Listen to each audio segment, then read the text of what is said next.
Mo, lob-lob, o balik sa kwartong papa ni.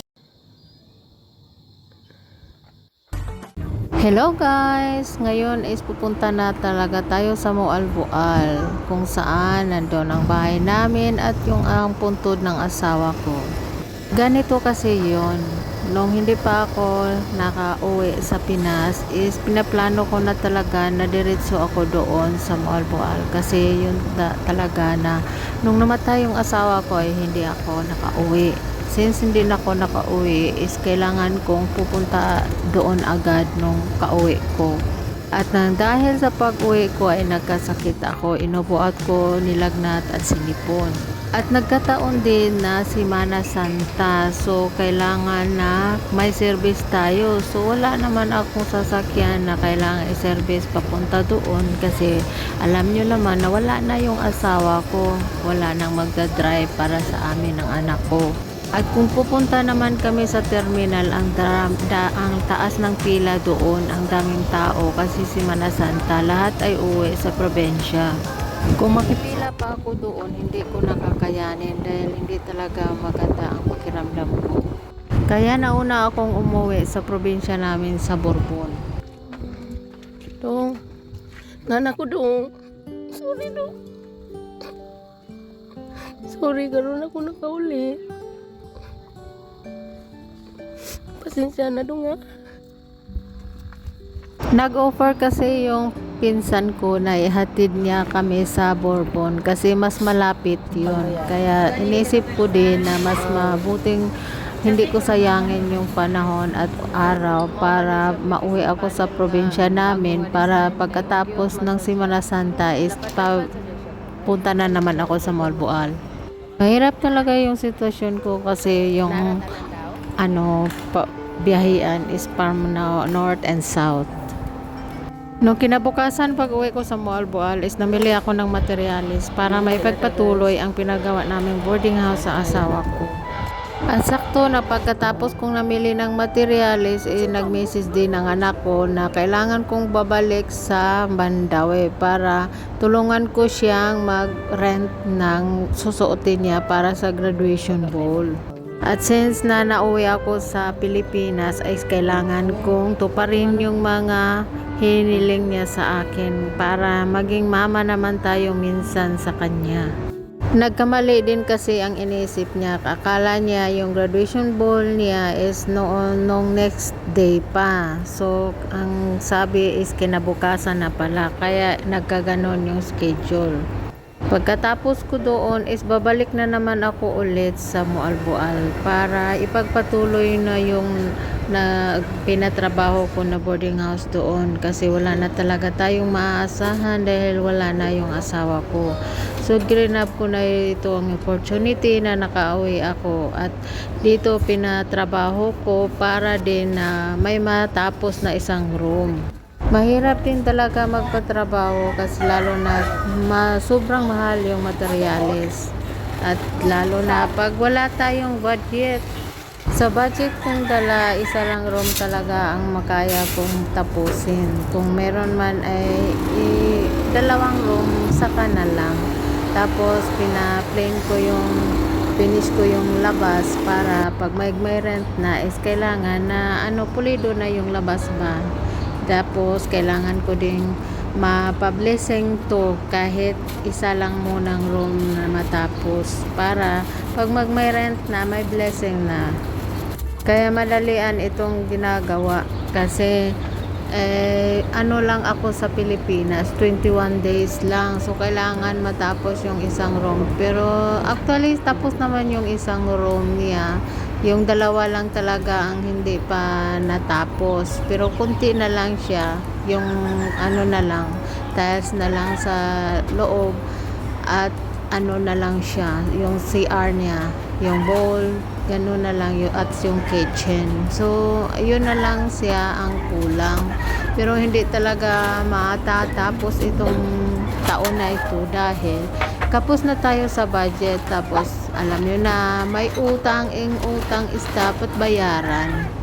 Itong pinagawa kong ito is inutang ito. Oo, inutang to sa bangko. Tapos bayaran natin. Pero inutang ito sa bangko nung asawa ko hindi pa namatay at yung papa ko. Magkasunod lang sila, weeks lang ang pagitan na namatay yung asawa ko, sumunod sa papa ko. Kaya ayun, baon tayo sa utang. Kaya kailangan nating bayaran ang mga utang bago natin to ipagpatuloy yung 2 kwarto. Okay lang maging baon-baon tayo sa utang, at least may makita naman. Ito lang talaga ang remembrance namin ng asawa ko. Ito ang pinaka gusto niya na tapusin. Kaya yun, ginanap ko ang opportunity na tapusin ito. Kahit mahirap-hirapan man tayo sa kalisod, mahirapan man tayo, at least nagpupursige tayo. Ganon talaga ang buhay. Hindi natin alam kung kailan hanggang tayo sa mundong ito. So, go lang tayo sa life. Ganon, may maraming trials man o blessings. Ganon yun. Parehong darating yan sa atin. Sooner or later, matatapos din ito pag matapos na tayong makabayad sa ating mga utang. Alam nyo ba na ngayon is talagang said na said ako sa pera at baon sa utang nang dahil sa mga pangyayaring hindi inasahan. Pero I trust God na alam kong lahat ng ito ay may kabuluhan at may blessings na paparating sa akin. Alam ko yan, in Jesus' name, Amen.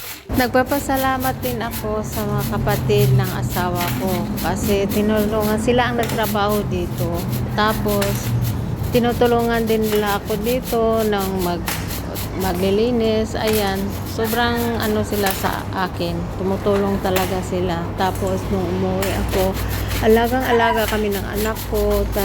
Mahirap man ang buhay ay kakayanin natin, laban lang sa buhay.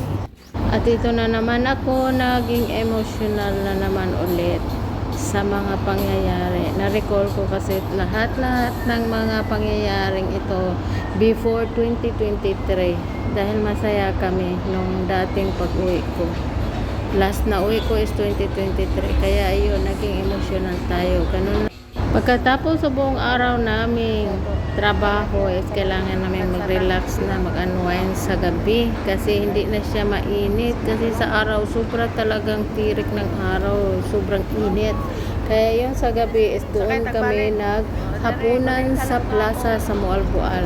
Bumili muna kami ng prutas at saka sa fried chicken yun kasi ang binabaon. Nagbaon na kami ng kanin kaya doon kami nagmumuni-muni, nag-unwind na nag-relax sa buong araw naming sobrang init. Maganda pala dito sa plaza kasi pwede mong dalhin yung buong pamilya mo. Dito kayo mag-relax kasi may malaking TV, makikita mo may palabas sila na movie, parang nagmo-movie marathon lang kayo sa bahay, pero dito sobrang relax, mahangin, tapos marami ding tao, marami ding nagbibinta, yun, parang nakaka-relax talaga.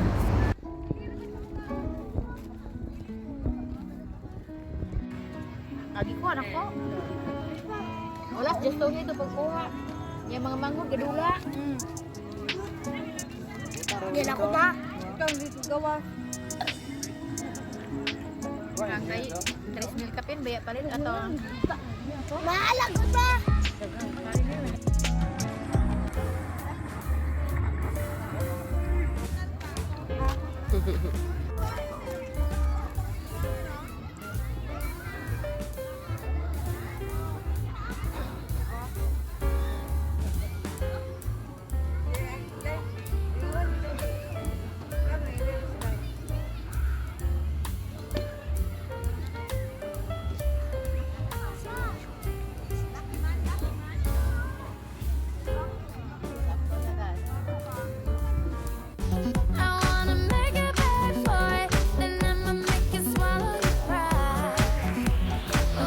Kinabukasan is ayun, nagbabalik na naman ang trabaho natin. So, before tayo magsimula, sasayaw muna tayo para pang good vibes sa umagang kay ganda.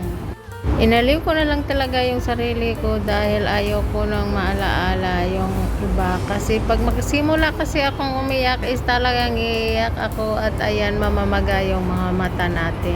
Dahil ang dami pa nating trabahuin is kailangan nating maging chill muna at maging positive lang sa buhay. Tapos ang araw na ito is kailangan kong magpa-relax na naman ulit kasi babalik tayo sa Mandawi. Kaya ay ngayon is magpa-color tayo ng ating hair at magpa-hair pa. Para naman sa graduation ng anak ko is kailangan na maging presentable yung buhok natin. Ito na ang naging result sa ating hair spa, 'di ba? Ang ganda. Nagpa-home service lang kami kasi sobrang init sa labas. Kaya that's it for today's video, guys. Thank you for watching until my next upload. Bye-bye. Ingat tayong lahat.